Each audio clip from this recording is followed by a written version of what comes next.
Cuestionan a un laboratorio canadiense por haber enviado muestras de virus mortales al laboratorio chino de Wuhan. Ocurre después de que el laboratorio canadiense se negara a presentar documentos relacionados.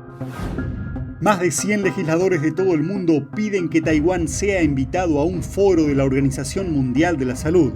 Es por su brillante historial de control y prevención de pandemias. El gigante chino de las telecomunicaciones, Huawei, registró una caída de casi el 17% en sus ingresos durante el primer trimestre de 2021. El desplome se debe sobre todo a las sanciones del expresidente estadounidense Trump a China. El presidente Biden pareció adoptar una postura dura hacia Beijing en su discurso de los 100 días, pero académicos conservadores están preocupados por algunos aspectos de su política exterior. Y un ciudadano chino recibe una condena de 14 años de prisión por cargos vinculados a cárteles de la droga mexicanos. Fiscales de Estados Unidos dicen que el tráfico de drogas entre China y México es ahora más sofisticado. Bienvenidos a China en Foco, mi nombre es Julián Bertone. Una importante agencia sanitaria canadiense se enfrenta a preguntas sobre por qué su laboratorio dio muestras de virus mortales al Laboratorio de Virología de Wuhan en China. En 2019, el Laboratorio Nacional de Microbiología de Canadá, o NML, entregó muestras del virus de ébola y genipavirus al Laboratorio de Wuhan para su investigación. El NML es el laboratorio de nivel 4 de máxima seguridad de Canadá y trabaja con algunos de los patógenos humanos y animales más mortíferos del mundo. El Comité de Relaciones entre Canadá y China pide ahora al NML y a la Agencia de Salud Pública de Canadá que testifiquen. Esto es así después de que no proporcionaran documentos sobre esta transferencia de los virus. En un testimonio anterior del comité, el vicepresidente en funciones del NML parece admitir que la transferencia se realizó a petición del laboratorio chino de Wuhan. Al escuchar esta admisión, el comité se quedó atónito. That's an astonishing admission. So you're taking a request from a nation that has a history of theft, lies, and accepting that, and data then is transferred based on the word of a government that is known to lie not only to its people but to the world community.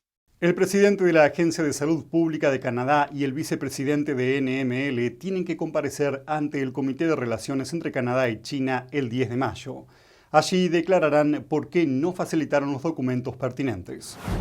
Según un informe de la Unión Europea, la China comunista y Rusia están movilizando a sus medios de prensa estatales para entrar de lleno en la diplomacia de las vacunas. Los dos países están promoviendo sus propias vacunas al mismo tiempo que desprestigian a las occidentales. Según un informe de la Unión Europea, los medios de comunicación rusos y chinos están tratando sistemáticamente de sembrar la desconfianza en las vacunas occidentales contra COVID-19. El informe especial del Servicio Europeo de Acción Exterior afirma que de diciembre a abril, la prensa estatal de ambos países estableció vínculos infundados entre las vacunas y muertes en Europa. Según el informe, los dos países difundieron noticias falsas en Internet en varios idiomas, haciendo hincapié en la seguridad de las vacunas y promoviendo sus propias vacunas como superiores. En sus esfuerzos por limitar la difusión de noticias falsas, la Unión Europea trabaja con Google, Facebook, Twitter y Microsoft.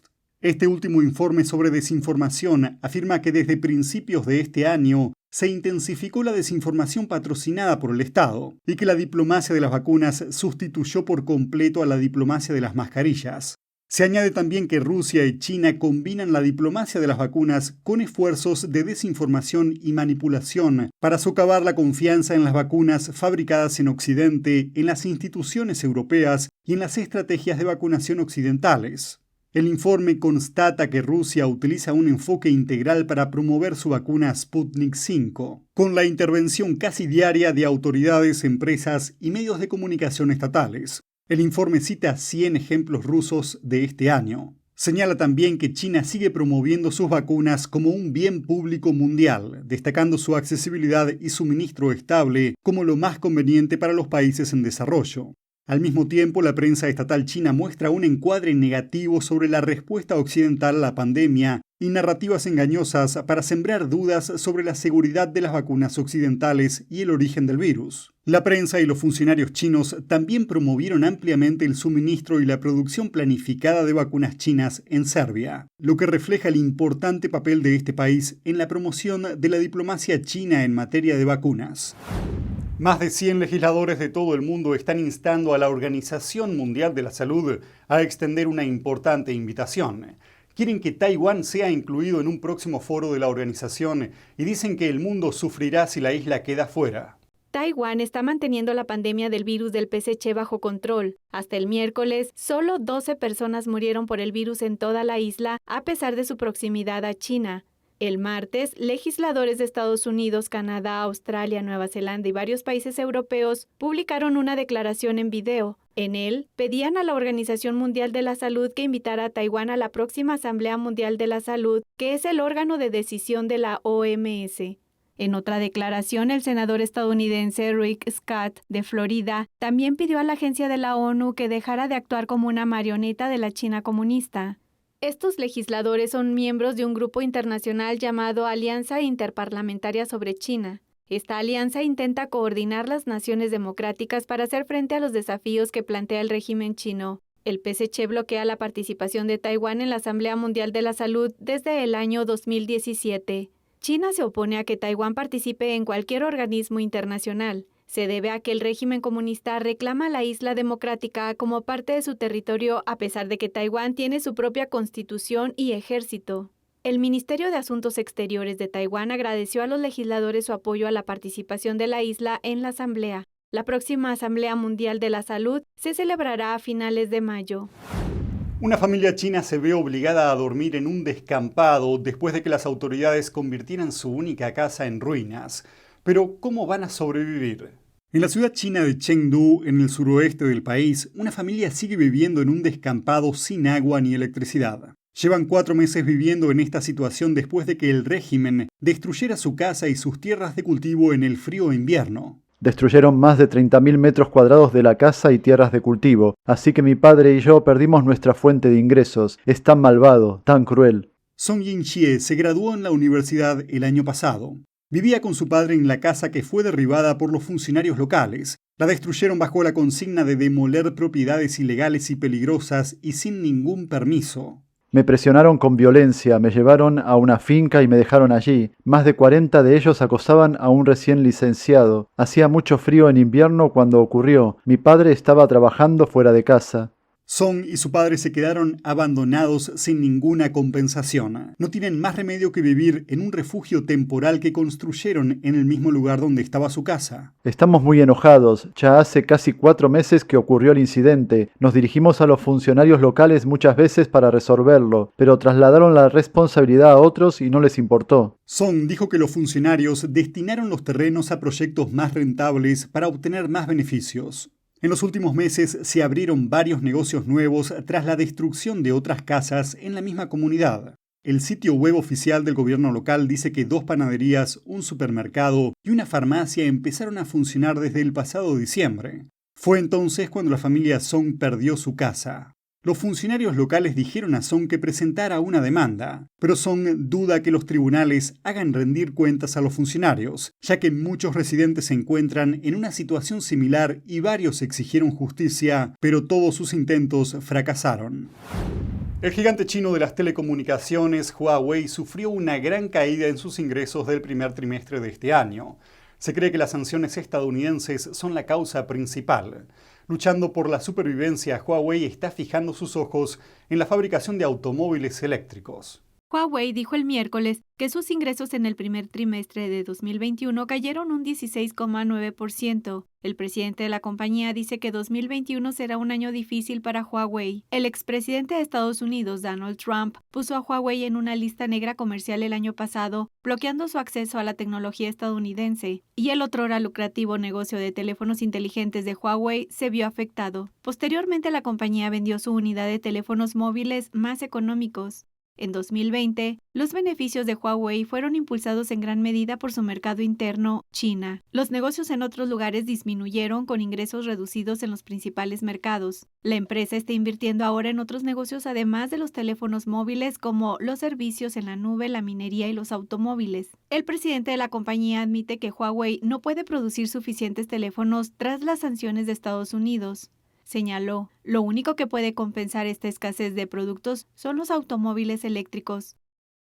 Según Reuters, Huawei está trabajando para hacerse con la unidad de vehículos eléctricos de un pequeño fabricante de automóviles chino.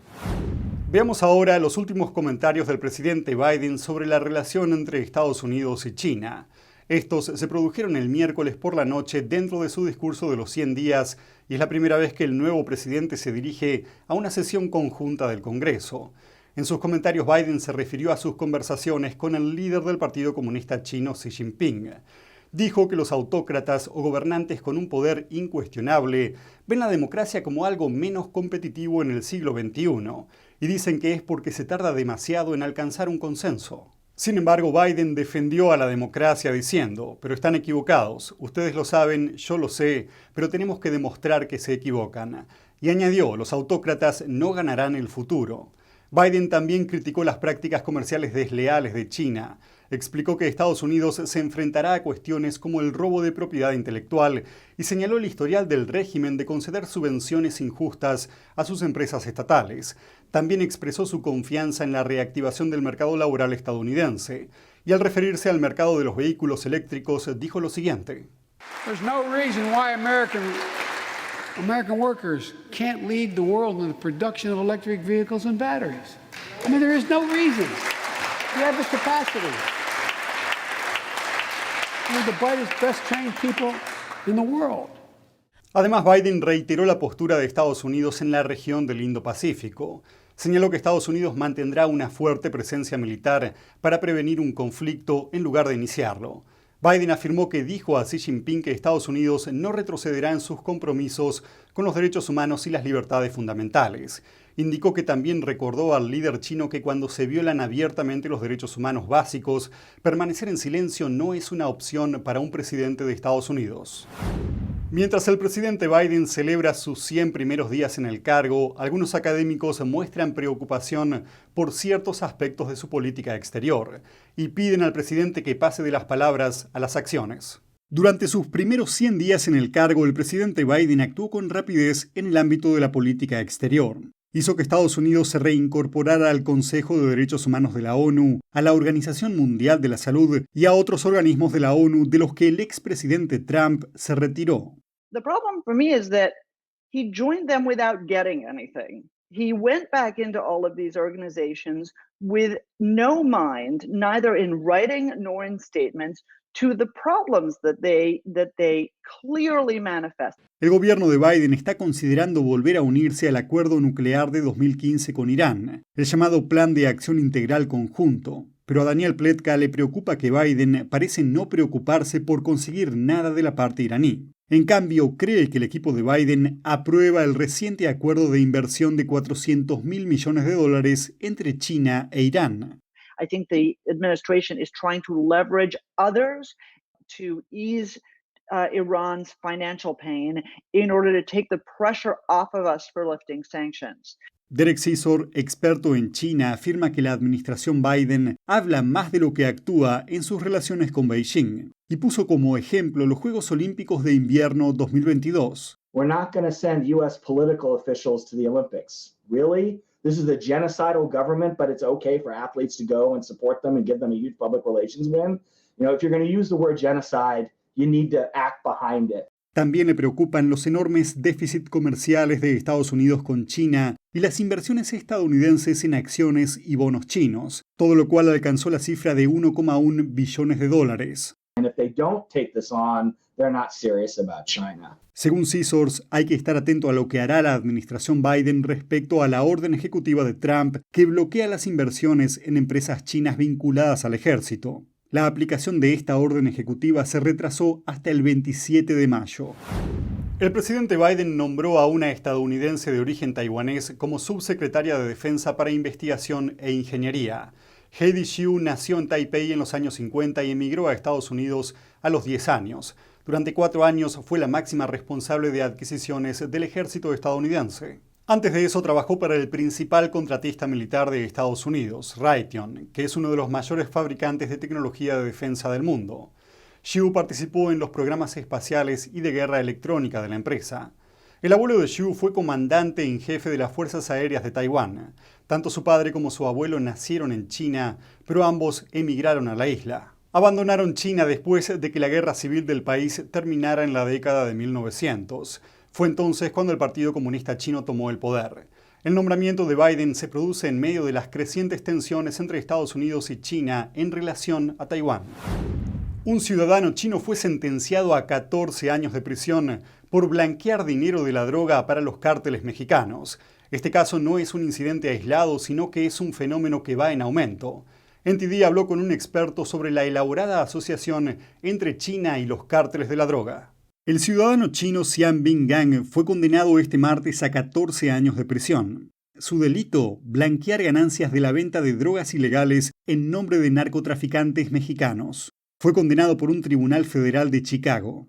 Los fiscales dijeron que Gang, que vivía en México, organizó la recolección de más de $500,000 en ganancias de drogas ilegales en Chicago en 2018, y el dinero debía ser transferido a los narcotraficantes en México a través de varias cuentas bancarias en China. Pero la transacción fue interceptada por la policía. 2 asistentes de la Fiscalía de Estados Unidos dijeron: el acusado era parte de un fenómeno reciente en el que una red relativamente pequeña de corredores de dinero chinos con sede en México llegaron a dominar los mercados internacionales de lavado de dinero. Derek Maltz, ex jefe de la División de Operaciones Especiales de la Administración de Control de Drogas, o DEA, dijo que los cárteles se están volviendo más sofisticados al asociarse con ciudadanos chinos. So what they're doing is they're using Chinese nationals in our country, and many times, students that are here in the country for education. They're picking up multi-millions of dollars from drug trafficking organizations, and then they're dropping the money off to Chinese business guys in America. In some cases, they take the cash into casinos, they gamble with some of the cash, right? They cash out and they have the cash here available. They're buying real estate, they're paying for college in cash, they're making a lot of cash transactions. Maltz afirma que estos ciudadanos chinos suelen mover el dinero utilizando aplicaciones bancarias encriptadas como WeChat, lo que dificulta su seguimiento y posterior persecución. Otro método que utilizan es la compra de cientos de millones de dólares en bienes de consumo en China, y luego envían los productos a América Central y del Sur para blanquear los beneficios de los narcotraficantes mexicanos. So the Chinese are now making it more difficult, these Chinese transnational crime groups are making it more difficult for U.S. law enforcement to infiltrate the organizations. Y no solo proporcionan servicios de lavado de dinero para la droga, sino también los productos químicos para fabricarla. Los funcionarios del gobierno estiman que el 90% de las drogas ilegales que entran en Estados Unidos lo hacen a través de la frontera suroeste. Maltz calcula que el 80% de ellas se fabrican con productos químicos procedentes de China. Dice que cree que es probable que el Partido Comunista Chino esté desempeñando un papel en la trama y que esto podría ser parte de la guerra sin restricciones del PSC contra Estados Unidos. Although we don't have the smoking gun of the role of the CCP, if you talk to experts that have worked with the Chinese, that understand the Chinese culture, the CCP controls the country, right? Their communication networks, their financial networks. All these chemical companies, 160,000 plus, that are all over China, producing all of these synthetic drugs, right? It's hard to imagine that the CCP wouldn't have at least knowledge and, encouragement of these organizations to continue what they're doing. Maltz piensa que estas redes criminales se volverán cada vez más complejas y avanzadas a medida que sigan trabajando con China. Australia, Japón e India están uniendo fuerzas en medio de la creciente tensión con la China comunista. Los 3 países lanzaron el martes un plan para impulsar sus cadenas de suministro. En una declaración conjunta, el trío explicó que sus cadenas de suministro se volvieron vulnerables. Aunque la declaración no menciona al régimen chino, parece que están refiriéndose a la segunda economía del mundo.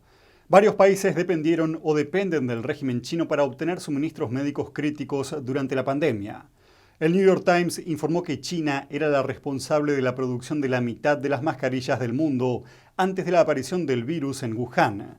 Desde entonces multiplicó por 12 su producción. El miércoles Beijing criticó el plan del trío como poco realista. Australia, Japón e India tienen al menos una cosa en común: sus relaciones con el Partido Comunista Chino están empeorando. El martes, el primer ministro australiano dijo que las autoridades podrían revisar un importante contrato de arrendamiento con una empresa estatal china. El grupo Landbridge, de propiedad china, lleva años arrendando el puerto australiano de Darwin. La posible revisión tiene como objetivo abordar las crecientes preocupaciones de seguridad y las amenazas del régimen chino. El mismo día, Japón expresó su fuerte preocupación por la expansión militar del PSC en el mar del sur de China durante las actuales disputas territoriales. En respuesta, la prensa estatal china acusó a Japón de lo que llamaron atacar y calumniar maliciosamente a China. Por otra parte, el pasado mes de junio, soldados chinos e indios se enzarzaron en un combate cuerpo a cuerpo en un enfrentamiento fronterizo. Los militares indios informaron de 20 muertes de su lado debido al altercado, y China reveló que de su bando murieron 4 soldados. Y eso es todo por hoy. Gracias por acompañarnos en China en Foco de NTD. Estamos aquí para brindarles las últimas noticias de forma honesta e imparcial. No olviden suscribirse a nuestras plataformas de YouMaker y Telegram. Nos vemos la próxima.